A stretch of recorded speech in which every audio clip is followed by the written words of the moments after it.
जाए। उन्हें एक स्थानीय राहगीर चाहिए था जो आज के सजीव नक्शे की तरह उन्हें सीधा रास्ता दिखा सके, और वो इंसान उन्हें मिलने वाला था पूर्वी अफ्रीका के मालिंदी तट पर। एक ऐसा आदमी जिसकी एक उंगली के इशारे ने पूरी दुनिया का भूगोल और इतिहास हमेशा के लिए पलट कर रख दिया। अफ्रीका के पूर्वी तट पर मालिंदी नाम का एक शांत और खूबसूरत बंदरगाह था। मौत के समंदर को पार करने के बाद वास्को डी गामा के टूटे फूटे जहाज और उसके बदबूदार थके हारे नाविक जब वहां पहुंचे तो उनकी हालत जिंदा लाशों जैसी हो चुकी थी। उन्हें बस एक ही चीज की तलाश थी, कोई ऐसा इंसान जो उन्हें उस रहस्यमयी भारत तक ले जाए। उन्हें आज के दौर का एक जिंदा नक्शा चाहिए था, और यहीं पर इतिहास ने सबसे बड़ा और मजेदार मोड़ लिया। वास्को की मुलाकात एक ऐसे इंसान से हुई जिसने उसका हाथ पकड़कर दुनिया का नक्शा ही बदल दिया। उस भारतीय नाविक ने उसे जो चीज दिखाई उसने पुर्तगालियों के होश उड़ा दिए। उसने सितारों की स्थिति, मानसून की हवाओं और समुद्री धाराओं का ऐसा सजीव ज्ञान समझाया जिसे देखकर वास्को डी गामा को लगा कि ये लोग तो समंदर के असली उस्ताद हैं। हवा का रुख बदला। मानसून की तेज और मेहरबान हवाओं ने वास्को डी गामा के जहाजों के फटे हुए पालों में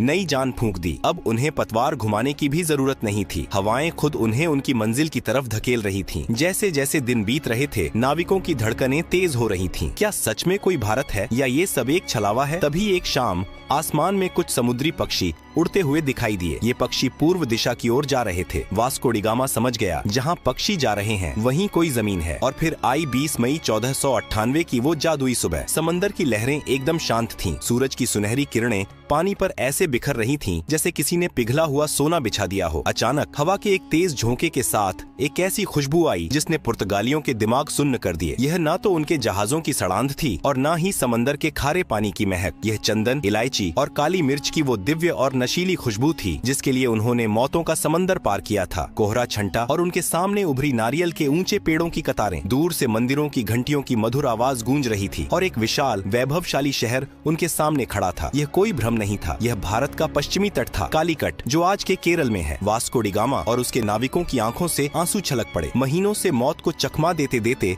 वे आखिरकार उस स्वर्ण भूमि पर पहुंच ही गए थे। जैसे ही जहाज किनारे लगे, नाविक पागलों की तरह जमीन पर कूद पड़े। वे घुटनों के बल गिरे। कुछ ने रेत को चूम लिया, कुछ रोते हुए आसमान की तरफ हाथ जोड़कर भगवान का शुक्रिया अदा करने लगे। यह सिर्फ एक समुद्री यात्रा की जीत नहीं थी, यह यूरोप के उस खौफ पर जीत थी जो उन्हें सदियों से डराता आ रहा था। लेकिन जब वास्को डी गामा ने कालीकट के बाजार में कदम रखा तो उसके होश फाख्ता हो गए। उसने सोचा था कि वो किसी पिछड़ी हुई जगह पर जा रहा है, लेकिन कालीकट तो उस समय का महान नगर या स्वर्ण नगरी लग रहा था। बंदरगाह पर दर्जनों देशों के व्यापारी मौजूद थे। सोने की तरह चमकते मसाले बोरियों में ऐसे खुले पड़े थे जैसे उनके यहाँ मिट्टी पड़ी होती है। रेशम के कपड़े, बेशकीमती रत्न और मसालों के पहाड़ देखकर वास्को डी गामा को समझ आ गया कि जिस भारत को वो खोजने का घमंड कर रहा था, वो भारत तो पहले से ही दुनिया के व्यापार का सरताज बना बैठा था। फिर बारी आई वहाँ के राजा से मुलाकात की। केरल के उस बेहद शक्तिशाली राजा का नाम था जामोरिन। जरा इस अजीबो गरीब सांस्कृतिक टकराव की कल्पना कीजिए। राजा जामोरिन अपने भव्य दरबार में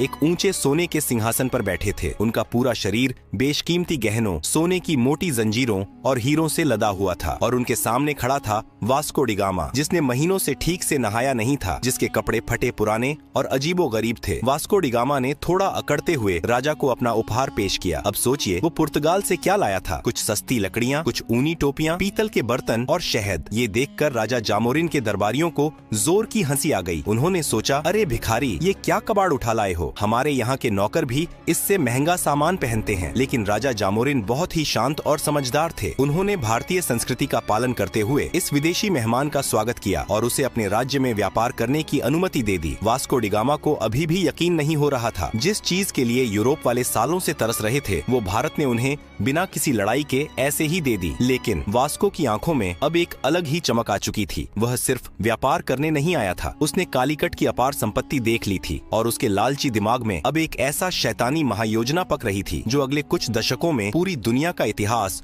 खून से लिखने वाला था। वास्को डी गामा ने कालीकट में कुछ महीने बिताए और वहाँ का चप्पा चप्पा छान मारा। उसने देखा कि यहाँ का माल तो एकदम सबसे उत्तम है। उसने अपनी